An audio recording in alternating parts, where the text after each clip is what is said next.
The concept of the sanctuary, the unspoken, inviolable rule that certain figures in certain places exist beyond the reach of retaliation, that the brutal calculus of modern war has its limits, shattered into a million fragments at precisely 11:47 a.m. Moscow time on September 12, 2025,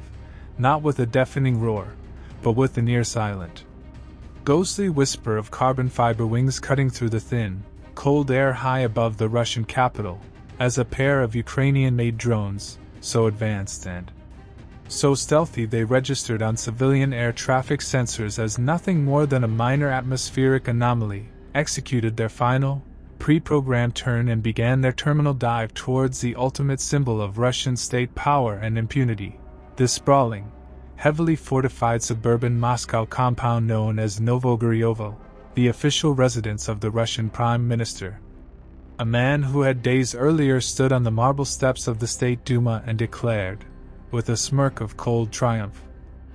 that Ukraine's energy grid would be bombed into a pre-industrial state by winter's end, a speech that now served as the final, unforgivable justification for an operation so audacious, so risky, and so potentially catastrophic in its repercussions that even the most hawkish members of Ukraine's war cabinet had debated it for 72 straight hours before granting the final, earth-shattering authorization. This was not an operation born of impulsive rage but of cold, meticulous, and terrifyingly patient planning, a plan codenamed Kornyi Voron, or Black Raven, which had been the singular focus of a handpicked cell within Ukraine's Military Intelligence Directorate, the GUR, for over 18 months, a plan that leveraged every asset, every byte of clandestine data, and every ounce of technical ingenuity a nation fighting for its very survival could muster, its existence known to fewer than 10 people in the entire world, its goal not to assassinate, but to deliver a message of such stunning psychological impact that it would fundamentally fracture the Kremlin's sense of security and forever alter the psychological dimension of the war. The technological marvels at the heart of the strike were a testament to this ingenuity. 2. Sokol 5, Falcon 5 drones, a black project developed in utter secrecy in a converted aircraft hangar outside Kiev, their airframes constructed from radar-absorbent composites and ceramics, their engines specially muffled and shielded to minimize thermal signature, their navigation systems relying not on easily jammed GPS but on a terrifyingly advanced terrain contour-matching (TERCOM) system that had been fed ultra-high-resolution 3D maps of the Moscow suburbs, created from thousands of commercial satellite images and, chillingly, data smuggled out by anti-Putin partisans within Russia itself, allowing the drones to fly a nap-of-the-earth route that expertly weaved through known radar gaps and river valleys, avoiding all major population centers and military installations on their 700-kilometer journey from a hidden launch site in northern Ukraine.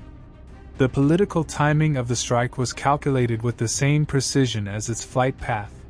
It was launched in the deliberate window between a major diplomatic conference in Beijing, where the Russian Prime Minister had just given a speech vowing total victory,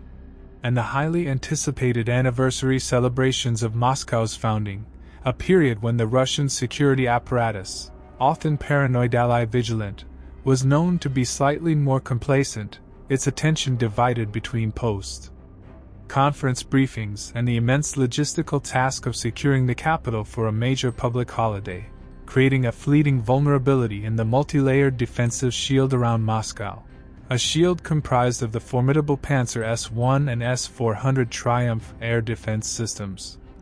that the Sokol 5 drones were specifically designed to exploit by flying below their effective radar horizon and presenting a radar cross-section smaller than a common bird. As the drones descended through the low-hanging clouds over the Istra Reservoir, their onboard computers made final, microscopic adjustments, their optical sensors comparing the live video feed beneath them to the stored digital map, identifying the unique roofline of the Novogoryovo mansion, its famous blue-domed church, and the specific pattern of the perimeter walls, confirming the target with an artificial intelligence-driven certainty that left no room for error, a process that took less then 3 seconds, but represented the culmination of years of intelligence gathering and technological development. The impact itself was not designed for maximum carnage, but for maximum symbolic effect.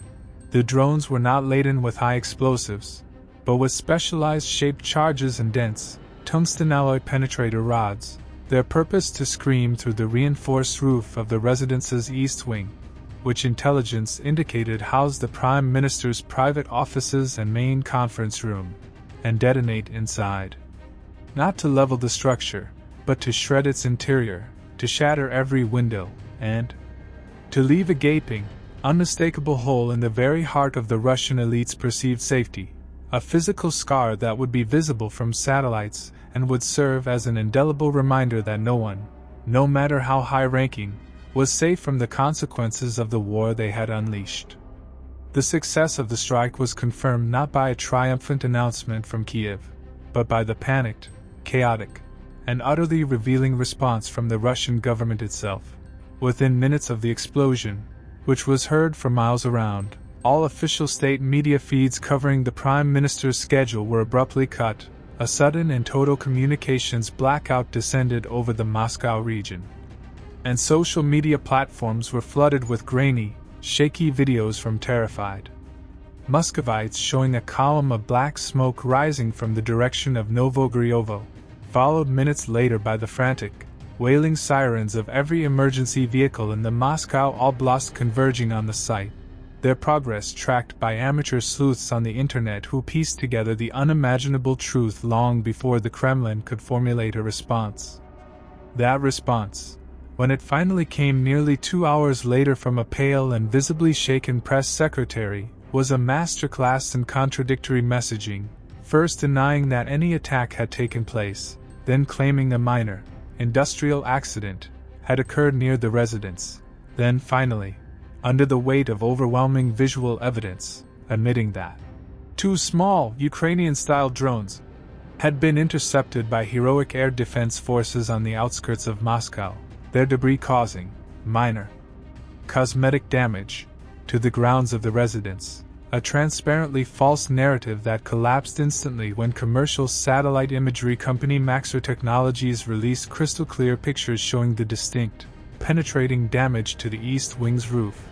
proving the drones had not been intercepted at all but had struck their target with devastating accuracy. The geopolitical shockwaves from the strike were immediate and profound. World leaders, who had grown accustomed to the grim, grinding stalemate of the war, were suddenly confronted with an escalation that seemed to leapfrog entire chapters of conventional conflict, placing them in uncharted territory where the targeted strike on a nuclear-armed nation's leadership was no longer a theoretical scenario, but a terrifying reality, triggering emergency sessions of the UN Security Council, frantic calls between Washington, Brussels, and Beijing, and a furious, behind-the-scenes diplomatic offensive by the Kremlin aimed at branding Ukraine a state sponsor of terrorism, and demanding the West withdraw all support immediately. The internal repercussions within Russia were even more significant. The strike exposed fatal flaws in the much-vaunted defense of the capital, humiliating the military and security services and triggering a wave of furious purges and recriminations within the FSB and the Defense Ministry, as Putin searched for scapegoats for the greatest security breach of his long rule, while simultaneously, the event sent a powerful, electrifying message to the Russian opposition and partisan movements that the regime was not the invincible monolith it appeared to be, that it could be struck, and struck effectively, even in its most sacred spaces. For Ukraine, the operation was the ultimate high-risk, high-reward gambit, a move that could have triggered a genocidal response from a humiliated Kremlin but instead, at least in the short term, seemed to have instilled a newfound sense of caution and even fear among the Russian elite, forcing them to consider a cost of war they had never believed they would personally have to pay, and proving to its own people and the world that the spirit of Ukrainian resistance was not broken but burning, brighter and more ingeniously than ever, capable of reaching across borders to deliver a message written not in words, but in fire and steel, a message that would echo through the halls of power in every capital on earth. the age of sanctuary was over.